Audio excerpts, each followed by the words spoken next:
Preet Kaur Gill. Thank you, Mr. Speaker, and may I begin by echoing the Minister's feelings.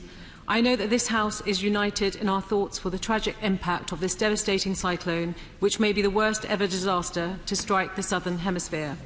I welcome the £6 million relief effort from DFID, and I am delighted to hear that this is now reaching people on the ground. But we know that unless immediate action is taken to halt catastrophic climate change, extreme weather events such as this will become much more frequent. And we know that it is the poorest people in the global south who will suffer the most. This must be a wake-up call to governments everywhere to urgently deliver on Paris Agreement target of remaining below 1.5 degrees Celsius of global warming. And if we are serious about doing this, then we need to start reducing our own global carbon emissions now. So what is the government doing to ensure it does this?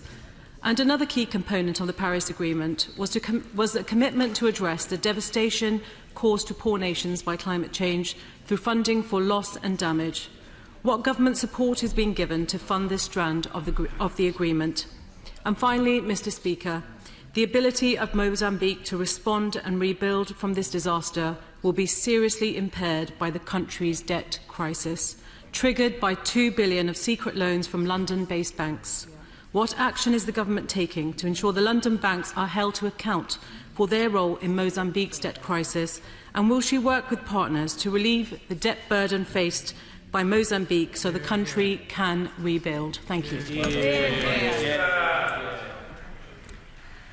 Thank you, Mr. Speaker. And I can endorse what she was saying there in terms of the UK's important role to play in terms of leadership on climate change.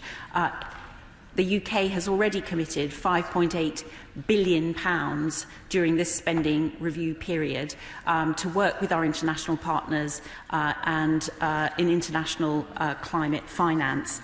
And we are able to show leadership not only in terms of our track record here in the UK, where the UK is one of the leading countries in terms of reducing its carbon emissions, but also to share some of the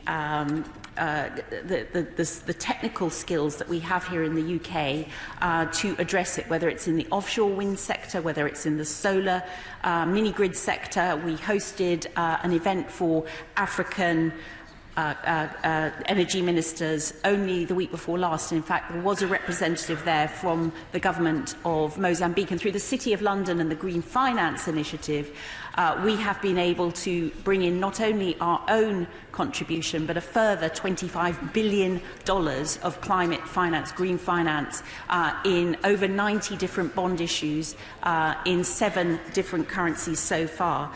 She raised the issue of the role played by the City of London, an institution in the City of London, in the scandal a few years ago about hidden debt in Mozambique. And she will be obviously aware that I can't comment on the specific details of the case, but I can assure her that the UK will commit to ensuring that there is an investigation, and that we obviously can't comment specifically on the exact details of that investigation publicly.